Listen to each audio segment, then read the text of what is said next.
ಮಾಧ್ಯಮಗಳ ಒಂದು ಆಹ್ವಾನ ವಿಶೇಷ ಕಾರ್ಯಕ್ರಮ ಅಂದರೆ ಇವತ್ತೇನು ವಿಶ್ವಕರ್ಮ ಸಮುದಾಯವು ಜನಗಣತಿಯಲ್ಲಿ ಬಂದಿರತಕ್ಕಂಥ ಒಂದು ಪರಿಗಣಿತವಾದಂತಹ ಲೆಕ್ಕ ಸಮುದಾಯಕ್ಕೆ ಎಲ್ಲೋ ಒಂದು ರೀತಿಯಲ್ಲಿ ಅನ್ಯಾಯ ಆಗಿದೆ ಅಂತಕ್ಕಂಥ ಒಂದು ನೋವು ಸಮುದಾಯಕ್ಕಿದೆ.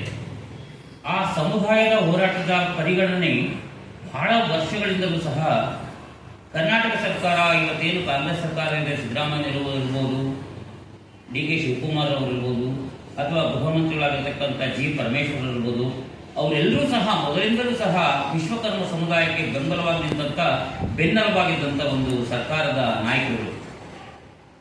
ಅವರಲ್ಲಿ ಈ ಜನಗಣತಿಯ ವಿಚಾರವನ್ನು ನಾವು ವಿಮರ್ಶೆ ಮಾಡೋದಾದ್ರೆ ಆದರೆ ಸರ್ಕಾರದ ತಪ್ಪಲ್ಲ, ಅಥವಾ ಜನಗಣತಿಯ ಒಂದು ಇಲಾಖೆಯ ತಪ್ಪು ಅಲ್ಲ.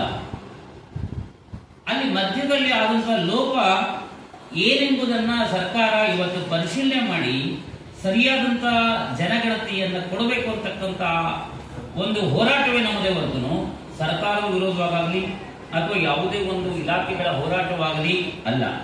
ಕಾರಣ ಯಾಕೆಂದ್ರೆ ಯಾವುದೇ ಸರ್ಕಾರವಿರಬಹುದು. ಇವತ್ತು ಭಾರತ ಸರ್ಕಾರದಲ್ಲಿ ಮೋದಿಯವರು ಸಹ ವಿಶ್ವಕರ್ಮ ಯೋಜನೆ ಅಂತಕ್ಕಂಥ ಒಂದು ವಿಶೇಷವಾದ ಯೋಜನೆ ವಿಶ್ವಕರ್ಮರಿಗೆ ಕೊಟ್ಟಿದೆ. ಅದೇ ತರ ಸರ್ಕಾರಗಳು ಸಹ ಅಮರಶಿಲ್ಪಿ ಜಗಣಾಚಾರ್ಯ ಕಾರ್ಯಕ್ರಮ, ವಿಶ್ವಕರ್ಮ ಜಯಂತ್ಯೋತ್ಸವವನ್ನು ಕೊಟ್ಟು ಪೂರ್ಣವಾದ ಸಹಕಾರವನ್ನು ಕೊಟ್ಟಂತಹ ಸರ್ಕಾರ ಕಾಂಗ್ರೆಸ್ ಸರ್ಕಾರ ಆಗಿದೆ. ಆದರೂ ಈ ಜನಗಣತಿಯಲ್ಲಿ ಯಾವುದೇ ಲೋಪದೋಷಗಳ ಮುಖಾಂತರವಾಗಿ ವ್ಯತ್ಯಯಗಳಾಗಿ ಸಮಾಜಕ್ಕೆ ಅನ್ಯಾಯ ಆಗಿದೆ ಅಂತಕ್ಕಂಥದ್ದು, ಆ ಅನ್ಯಾಯವನ್ನ ಸರ್ಕಾರಗಳು ಎಚ್ಚೆತ್ತು ಗಮನಹರಿಸಿ ಸರ್ಕಾರಗಳು ಪರಿಶೀಲನೆ ಮಾಡಿ ಸರಿಸೂಕ್ತವಾದಂತಹ ಜನಗಣತಿಯನ್ನ ಕೊಡಬೇಕು ಅಂತಕ್ಕಂಥದ್ದೇ ನಮ್ಮ ಹೋರಾಟನೇ ಹೊರತು ಯಾವ ಸರ್ಕಾರದ ವಿರೋಧ ಆಗಲಿ ಅಥವಾ ಇಲಾಖೆಯವರ ವಿರೋಧವಾಗಲಿ ನಮ್ಮ ಹೋರಾಟ ಅಲ್ಲ.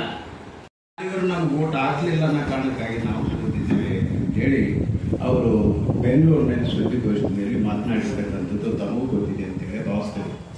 ಆದ್ರೆ ಈಗ ಈ ಗೆದ್ದಾದ ಮೇಲೆ ಏನು ಇವರು ಯಾವನಂತ ನಾನು ಮತ್ತೆ